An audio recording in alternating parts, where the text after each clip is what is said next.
cerca de 100 milhões de pessoas ainda vivem sem coleta de esgoto. Além disso, 35 milhões de pessoas não têm acesso à água potável. Como tentativa de resolver esse problema, o Instituto Trata Brasil lançou a cartilha Saneamento Básico e Eleições Municipais 2020. Sobre o assunto, nós vamos conversar a partir de agora com Alceu Galvão, que é especialista em saneamento básico, e também a Jéssica Dias, jornalista aqui do Sistema Sagres de Comunicação. Boa tarde, Alceu, seja bem-vindo ao Tom Maior. Obrigado, Letícia, obrigado, Jéssica, boa tarde. Jéssica Dias, boa tarde para você, obrigado mais uma vez pela sua participação. Oi, Letícia, ótima tarde para você, para o Alceu, para todos que nos acompanham aqui no Tom Maior. Alceu, eu já comecei aqui falando sobre essa cartilha e eu queria saber o objetivo e a importância aí dessa cartilha, desse processo aí, né, no cenário brasileiro de saneamento básico com as eleições 2020. O que uma coisa, podemos dizer assim, tem a ver com a outra? Tem a ver com a outra. Perfeito. Estamos num momento pré-eleitoral, onde serão eleitos, né, cerca de 5.570 prefeitos brasileiros, junto com milhares de vereadores. E é um momento fundamental que nós possamos trazer a discussão do saneamento básico para as esferas política e governamental. Veja o quanto é importante, ou o quanto está sendo importante o saneamento básico como uma primeira barreira para conter a propagação do vírus. O simples ato de lavar as mãos, ele pode salvar vidas. Daí porque nós precisamos colocar a discussão do saneamento básico na agenda política eleitoral brasileira. Há uma máxima que se coloca de que saneamento básico dá voto. Em função disso, né, muitas obras, muitos investimentos no saneamento básico deixam de ser priorizados e, obviamente, ao final, quem sofre mais é a população, e a população mais pobre e carente, que não tem acesso, né, aos serviços de um saneamento tão básico, né, como o próprio nome já diz. Daí porque essa cartilha ela vem no sentido de alertar não somente as autoridades, os candidatos a prefeito, os candidatos a vereador, mas a sociedade como um todo, no sentido de que procure os seus candidatos, procure incentivar os seus candidatos para que tratem esses temas, procurem, através dos seus candidatos, saber quais as propostas concretas que nós teremos para o saneamento básico. É importante também lembrar que nós estamos diante de um recente marco regulatório setorial aprovado pelo Congresso Nacional, né, agora em junho, e sancionado em 15 de julho do corrente ano, no qual traz um conjunto de enormes importâncias para a próxima gestão 2021-2024 dos prefeitos e, obviamente, dos vereadores. Alceu, como você disse agora há pouco sobre o marco regulatório, né, a responsabilidade pelo saneamento básico nas cidades é do município, só que a gente vê a concessão desse serviço para a iniciativa privada. E esse ano, como você disse, a gente viu, então, a aprovação do marco regulatório. E muitos especialistas estão falando que isso vai fazer com que aumente mais ainda a concessão desse serviço para a iniciativa privada, que seria, então, um retrocesso. Como o senhor vê essa questão do marco regulatório? É isso mesmo que os especialistas estão falando? Veja, o setor de saneamento básico, tradicionalmente, é um setor que depende muito do recurso público. Infelizmente, né, estamos numa grave crise fiscal, né, com a perspectiva de não termos mais, digamos, os vultosos investimentos públicos. Daí porque, diante desse enorme déficit que foi colocado inicialmente pela Letícia, de 100 milhões de brasileiros sem acesso ao esgotamento sanitário, de fato nós dependeremos, né, de recursos privados, daí a importância da participação do setor privado para que possa contribuir com esses investimentos na universalização dos serviços. Veja que uma das questões centrais que nós temos que trabalhar para que haja exclusão, e aí quando eu falo exclusão ela pode vir pela carência do setor público ou mesmo pelo setor privado, é que nós tenhamos contratos bem elaborados, né, tenhamos um marco regulatório bem definido, tenhamos uma regulação que faça cumprir o que está especificado no contrato, faça cumprir o que nós temos do ponto de vista de metas para a universalização. E é importante lembrar que nós temos, o marco regulatório, ele trouxe metas de universalização para 2033, ou seja, todos aqueles serviços objeto de concessão, seja Saneago, seja por intermédio de um investidor privado. Eles têm uma meta para 90% da população com esgotamento sanitário até 31 de dezembro de 2033 e 99% da população com abastecimento de água também para 31 de dezembro de 2033. O importante não é a questão de ser público ou privado, o importante é nós termos um serviço de qualidade, nós termos tarifas módicas, nós temos um serviço universalizado, daí porque é importante que tenhamos bons contratos, tenhamos uma boa regulação e aí sim a população é satisfeita, né? E obviamente a saúde pública também agradece em função disso. Alceu, mas o que seriam então esses bons contratos? Porque o que a gente acompanha, alguns especialistas falando, é que essa concessão com o marco regulatório, ela não atingiria as periferias. Essa universalização do saneamento não chegaria nessas regiões mais pobres.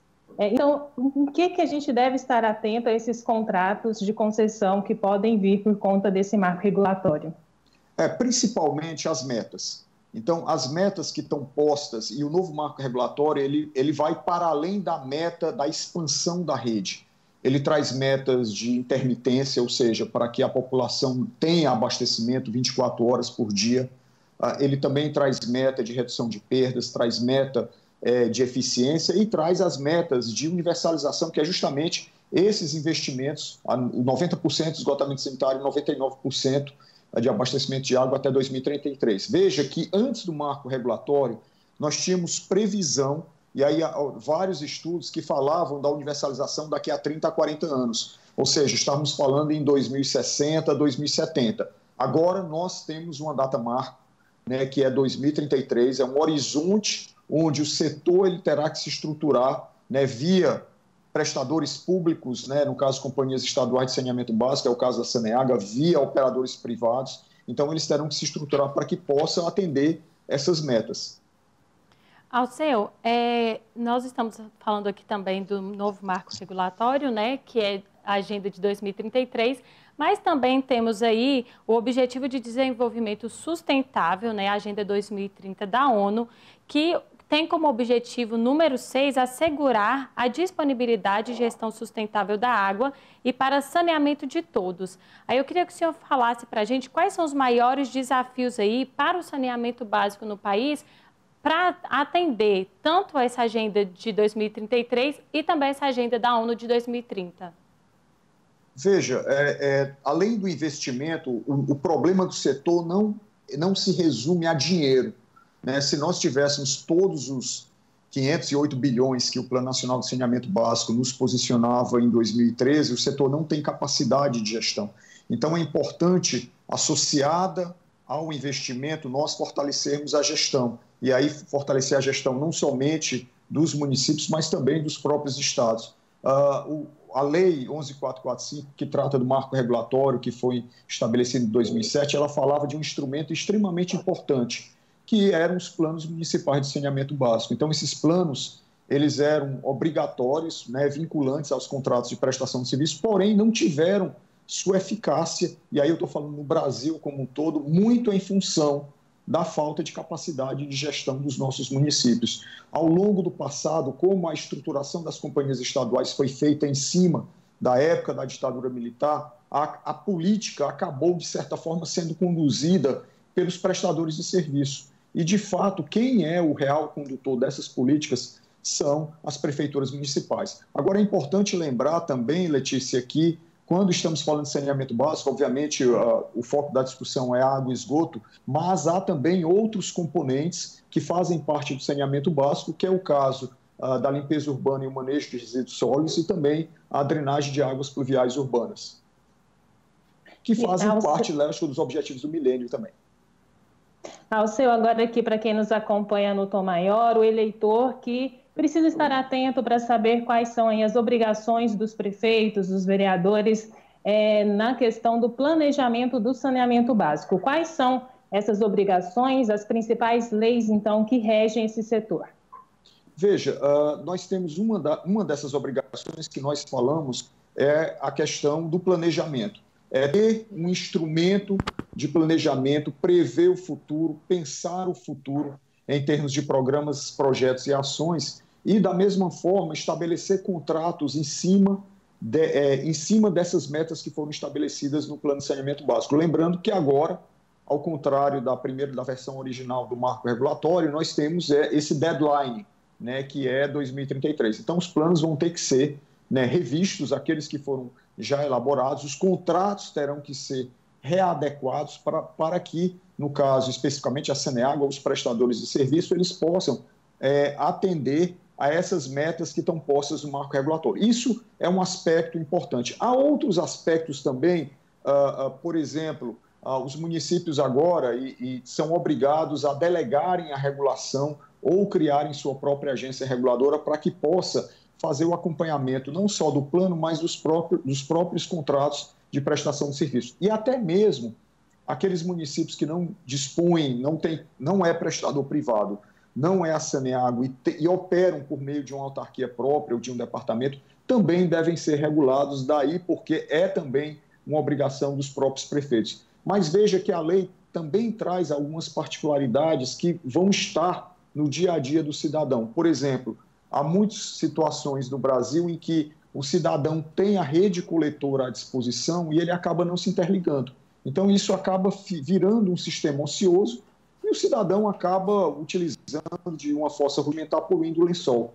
Pela lei que foi aprovada pelo novo marco regulatório, aquele usuário é obrigado a se conectar à rede coletora que está passando à sua frente e, nesse sentido, quem não se conectar vai pagar uma tarifa de disponibilidade pela rede estar disponível e a prefeitura ou a agência reguladora é obrigado a fixar um prazo para que aquele usuário se interligue e, de fato, ele venha a ser, digamos, um usuário efetivo dos serviços de esgotamento sanitário. Então, isso é um aspecto importante que vai estar, digamos, na pauta, né, dos cidadãos do dia a dia para o próximo quadriênio. Há outros aspectos também onde há possibilidade, inclusive, de situações, devem ser previstas situações para o atendimento ao saneamento rural, de situações onde, para núcleos aglomerados subnormais, que são as favelas, ou seja, o gestor ele também tem que olhar para essa população mais excluída, que, em geral, se encontra fora do radar desses contratos de prestação de serviço, né, que é justamente a população que está em favelas, que sofre, né, pela ausência e pela carência da infraestrutura de saneamento básico, assim como a população rural. Estamos conversando com Alceu Galvão, especialista em saneamento básico. Alceu, com o processo aí da pandemia que nós estamos vivenciando aí nesse ano de 2020, no país e no mundo, o saneamento principalmente a água, né, o principal insumo ao combate à pandemia, ao coronavírus. Como o senhor avalia que essa questão da pandemia vai acelerar esse processo do saneamento básico no país? Particularmente, eu tinha uma expectativa muito positiva em relação a isso. Infelizmente, nos anos 2010, nós tivemos uma lição que a sociedade brasileira ela não aprendeu, que foi a lição do mosquito Aedes aegypti. Nós tivemos aí várias crises em vários estados, né, com milhares de mortes, né, principalmente com dengue, mas também tivemos chikungunya e tivemos zika vírus, onde uma das principais razões da proliferação do mosquito era justamente a precariedade do saneamento básico. Por não ter água, né, 24 horas, ou por, de fato, não ter água à disposição, as pessoas acabavam acumulando água em recipientes, né, de maneira inadequada, de tal forma que aquilo era um criadouro, né, do mosquito Aedes aegypti e causou toda essa série de problemas. Nós tínhamos uma perspectiva de que a sociedade, diante do estrago e diante das mortes e das morbidades causadas, né, pelo vetor do Aedes aegypti, ela aprendesse de que, não, o saneamento básico é de fato importante e temos que elencá-lo a um estágio superior do ponto de vista das políticas públicas. Me parece, tínhamos uma expectativa também que a pandemia pudesse causar também essa espécie de comoção para a sociedade, no sentido de que ela tivesse um entendimento claro de que saneamento é igual à saúde. Da mesma forma que os candidatos a prefeito falam em suas plataformas, e é um discurso comum, temos que trazer unidades de saúde, né? Esse discurso ele não acontece da mesma forma, temos que trazer o saneamento básico à população, né? Então, ou seja, Os candidatos não conseguem, a sociedade também não consegue enxergar de que saneamento básico é saúde pública. E aí, mais uma vez, estamos sentindo que nessas eleições essa discussão ainda não foi elevada no patamar que, de fato, deveria ser como uma das principais prioridades das políticas públicas de âmbito municipal, de âmbito local, que seria o saneamento básico. Daí porque a razão dessa cartilha, que é trazer essa discussão para o ambiente político eleitoral. Alceu, nós já estamos aqui caminhando para o final da nossa entrevista, mas para finalizar eu queria que o senhor nos falasse como que os prefeitos, as prefeitas devem pensar então a questão do saneamento básico nos próximos 4 anos que temos aí de mandato.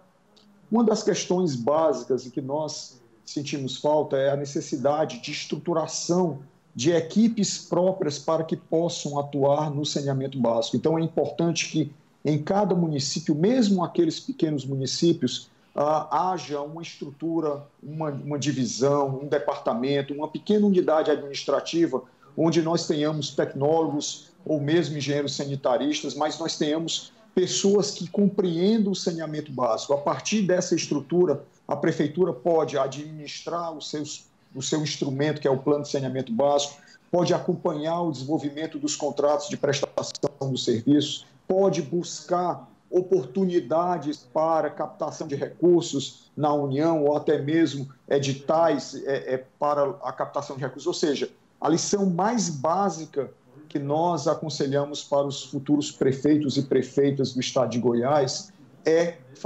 estruturar-se minimamente para que possa fazer a gestão pública dos serviços de saneamento básico. Lembrando que o prestador ele pode até ser privado, ele pode ser uma companhia estadual, como no caso de saneamento básico, mas a titularidade e a responsabilidade final ela pertence ao município, pertence sob o comando do prefeito ou da prefeita. Alceu, nós já, como a Jéssica disse, estamos chegando já na reta final da nossa entrevista, mas eu ainda tenho um questionamento, porque às vezes nós não conseguimos ligar uma coisa na outra, né? Mas eu queria que o senhor explicasse para a gente como a falta do saneamento básico afeta no meio ambiente. Nós vivemos aí momentos muito difíceis, né, esse ano, principalmente com queimadas. É claro que uma coisa pode não estar atrelada diretamente à outra, mas o meio ambiente ele está sendo o tempo todo agredido, né, por ações humanas, principalmente. Aí eu queria que o senhor colocasse também para a gente essa questão do meio ambiente e essa relação do saneamento básico com o meio ambiente. De uma forma mais ampla, Letícia, essa relação ela envolve meio ambiente e recursos hídricos. É importante lembrar e ressaltar que nós estamos num cenário de intensas mudanças climáticas. Cada vez mais teremos secas mais severas, secas mais duradouras, de tal forma que nós temos que preservar os nossos recursos hídricos. Nós temos que sanear as cidades para que tenhamos água em qualidade. E essa água em qualidade, veja que cada vez mais, além da escassez hídrica, que cada vez esses ciclos se tornarão mais rotineiros, a nossa água, de maneira geral, ela cada vez mais está sendo contaminada por produtos mais complexos, sejam os fármacos, sejam os microplásticos e sejam produtos das mais diversas naturezas químicas que, às vezes, os próprios tratamentos convencionais, eles não acabam removendo e aí tudo isso entra, obviamente, num ciclo novamente de consumo. Então, daí a necessidade de que nós tenhamos que preservar os nossos mananciais e um dos elementos essenciais para a preservação desses nossos mananciais, consequentemente, do meio ambiente, é justamente coletar e tratar os esgotos. Conversamos com Alceu Galvão, especialista em saneamento básico. Eu agradeço imensamente a sua participação aqui com a gente hoje. Alceu, seja sempre bem-vindo. Obrigado, Letícia. Obrigado, Jéssica. Jéssica Dias, eu te espero aqui amanhã, combinado? Combinado, Letícia. Até amanhã. Muito obrigada a você, ao Alceu, a todos que estão nos acompanhando aqui no Tom Maior, que continuem ligadinhos aí na sequência do programa. Letícia, até amanhã. Até. E para você que acompanhou e tem interesse de saber mais sobre essa questão do saneamento básico, acesse lá o sagresonline.com.br. Nós vamos disponibilizar aí a cartilha Saneamento Básico e as eleições municipais 2020. É nosso papel, é nossa função acompanhar isso de perto é nossa função ir lá e cobrar um pouquinho daquele vereador que foi lá na porta da sua casa te pedir um voto, do prefeito também. Então vamos fazer a nossa parte como cidadãos, e fazer assim o saneamento básico, essa agenda 2030 chegar a todos. Nós vamos para um breve intervalo e na volta nós vamos falar um pouquinho de economia com o Samuel Estraiô.